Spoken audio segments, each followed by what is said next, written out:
You've seen his big shots. You've seen his impressive stats. You've also seen his intensity on the court. What you don't normally see is Alec Peters off the court when the bright lights aren't on him. He's a lot more serious, definitely on the court, but off the court he's just a regular kind of guy. Loves the Cubs, loves playing video games, going out to eat. He has a great sense of humor, really smart, a lot more laid back than when you see him on the court, definitely. Smart is an accurate description. He's taken advantage of his educational opportunity and earned a degree in sports management in just 3 years, landing him on the academic all-league team all 4 semesters he was eligible. Growing up in Jeff Peters' household, my father, it wasn't really acceptable to get anything less than an A, and even if you did get a B, you had to, do better the next semester. There was going to be some repercussions from it, but that's just kind of stuck with me. If you're going to do something, you might as well do your best. And if I'm here to go to school and play basketball, I'm going to do my best at basketball, and I might as well do my best at school while I'm here, because you think about it, there aren't that many other responsibilities that you have being a college basketball player.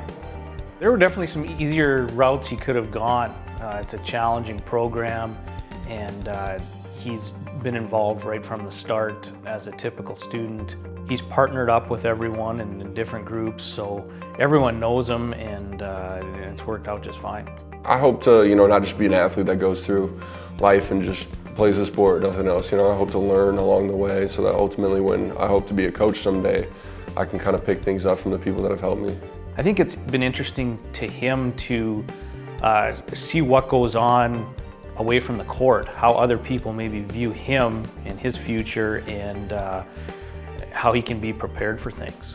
Probably my favorite class was the sport finance class that I'm actually in right now with Dr. Rowling. It just blows your mind, how stadiums get financed and, ticket prices, how much everything factors into how much a hot dog costs and different things like that. It's just crazy. And it's so cool to see how the stuff that goes into making a sporting event happen. His excellence off the court doesn't stop in the classroom. It also extends to giving back in the community. It's really nice because it humbles you. You can go and do something for somebody that's maybe a lot less fortunate than you are, and it humbles you really quickly. It lets you know that there's maybe not as much real pressure out there as you think. Real pressure is somebody on the street not knowing where their next meal's coming from. And I'm thinking real pressure is, I got a lot of people coming to watch me play. I got to score a lot of points and do it. That's not real pressure at all. Real pressure is coming to people that have families that they don't provide for on a daily basis. So it humbles me. It humbles me for sure. Even as a freshman, his love for his community showed when his hometown of Washington, Illinois was hit by a tornado. Well, when it first happened, I remember we got done playing Ohio. It was an away game. We had a tough loss.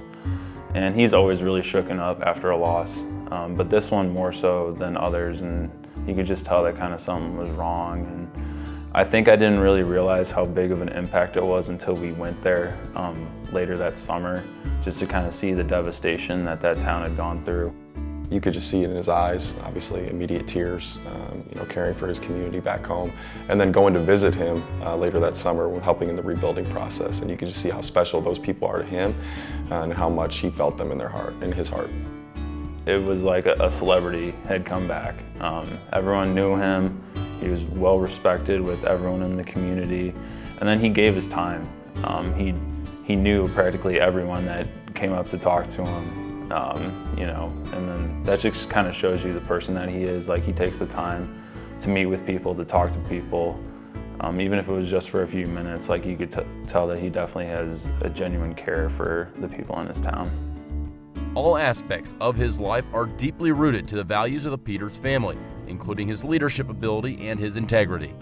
I think my personality fits, a leader, and it was like that in high school, and I had a lot of good people. My father, my high school coach, AAU coach, that have helped kind of mold me into being a good leader. And I knew eventually that I would try and take on a position like that here. Unbelievable. Alec is a man of integrity. His whole family is. You can see where it comes from, having his brother on our staff, having his family around our program. They are a family that really lives it, and they pass on their values to their kids. And I hope my family can be similar to the Peters family. And after last season, he worked out with some NBA teams and could have tested the professional ranks. He could have also joined the hundreds of others that transferred last year. However, he chose not to leave. At the end of the day, I kind of threw the list away and was like, okay, who do I want to play with? You know, who could I really have my last year and really have a good experience with? And I thought about the guys that I share this locker room with, and it's like, there's no way I could go somewhere else and go to a different locker room and just have that same feeling. It just, coach or not, didn't matter who was coaching us, you know, who am I going to play with? And these guys are brothers, you know, they're some of my best friends are on this team, so I couldn't imagine playing with anybody else.